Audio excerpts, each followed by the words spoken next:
E aí, moçada, tudo bem? Vamos nesse vídeo falar um pouquinho sobre o efeito estufa. Primeira coisa, o efeito estufa é um fenômeno natural, no qual sem ele não poderia haver vida no planeta Terra, certo?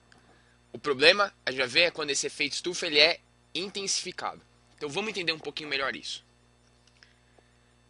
Aqui do lado esquerdo, a gente tem uma fotinho, né, um desenho, representando a superfície do planeta, um trecho da superfície do planeta.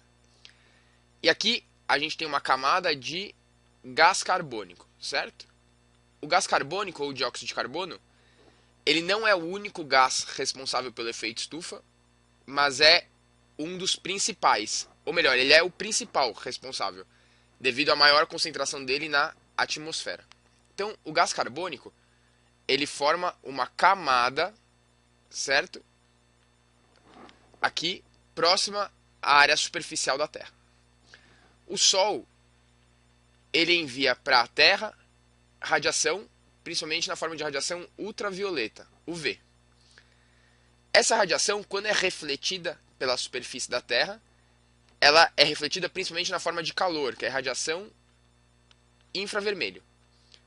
Caso não houvesse essa camada de gás carbônico aqui e de outros gases que retém essa radiação próxima à superfície, toda essa radiação voltaria para o espaço e a superfície da Terra seria fria, gelada, e não poderia haver vida. Devido aos gases estufa, parte dessa radiação que é refletida pela superfície é mantida próxima a essa região, tornando o clima da Terra ameno, né? E, em parte, adequado para a manutenção da vida.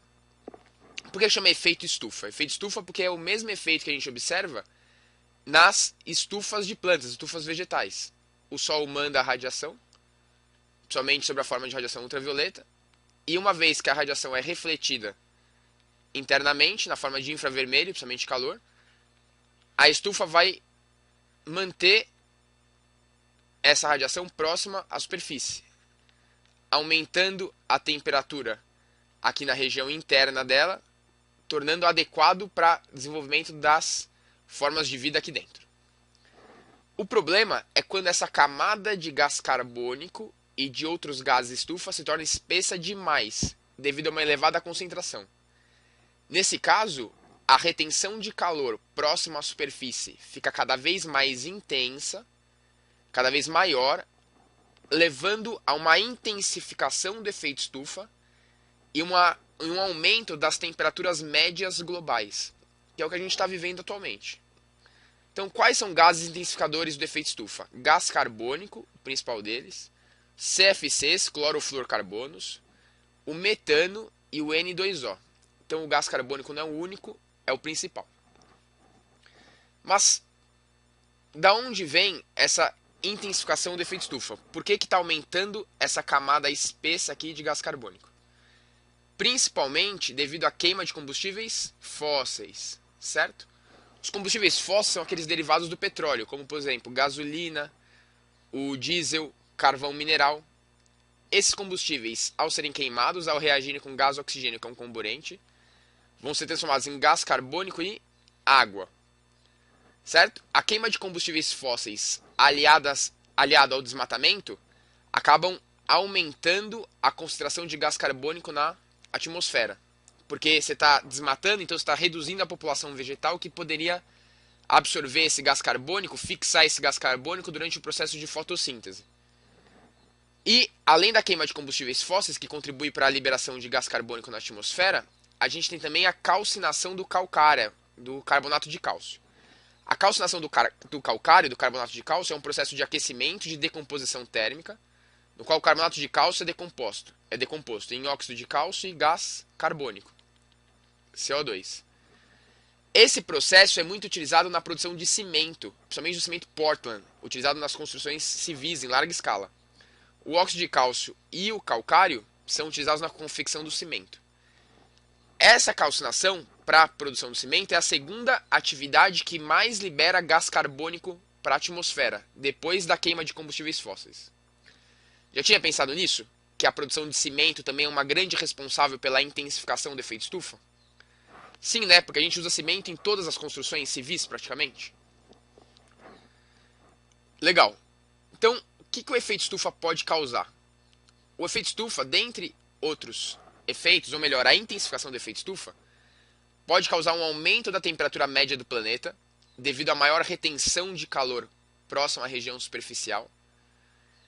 O aumento da temperatura média do planeta pode causar um derretimento das calotas polares, sendo que as regiões polares são importantes para como se fosse um refrigerador do planeta, para a manutenção das médias térmicas globais, como se fosse um ar-condicionado para o planeta. Esse derretimento das calotas polares causa uma alteração desses habitats polares, podendo haver consequência para a biodiversidade na região. Os seres vivos que aqui vivem têm o seu modo de vida, né, associado a esse habitat. Uma vez que esse habitat está sendo mudado, a gente pode afetar a biodiversidade, a forma de vida dessas regiões e de outras do planeta, devido ao aumento da temperatura média global. Aí você fala, pô professor, mas tem alguma coisa que a gente pode fazer a respeito? Sim. Por exemplo, fazer a substituição dos combustíveis fósseis por combustíveis renováveis. Como, por exemplo, os biocombustíveis e o etanol, né? O etanol, ele é o álcool etílico obtido da cana-de-açúcar. Aí você me pergunta, pô professor, mas a queima do etanol, a combustão do etanol, também não vai liberar gás carbônico para a atmosfera? Vai. Só que nesse processo, para a gente obter o etanol, a gente plantou a cana-de-açúcar. E a cana-de-açúcar, para crescer, para se desenvolver, realiza uma atividade que chama fotossíntese, certo? Que é a obtenção de matéria orgânica a partir de água e gás carbônico retido da atmosfera. Então, apesar da gente liberar gás carbônico na queima do etanol, o crescimento da cana-de-açúcar absorve, retém, fixa esse gás carbônico da atmosfera através da fotossíntese. Então, a gente acaba compensando essa liberação, o que não acontece no caso dos combustíveis fósseis. Além da utilização de combustíveis renováveis, a gente pode usar outras fontes alternativas de energia, né? Fontes renováveis de energia.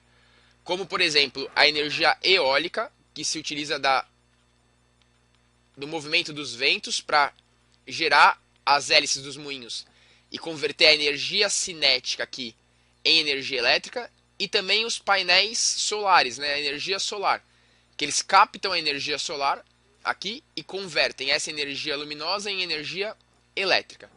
Tudo bem? Espero que você tenha entendido. Tem umas questõezinhas para você fazer. A gente já volta aqui com mais alguns tópicos para discutir.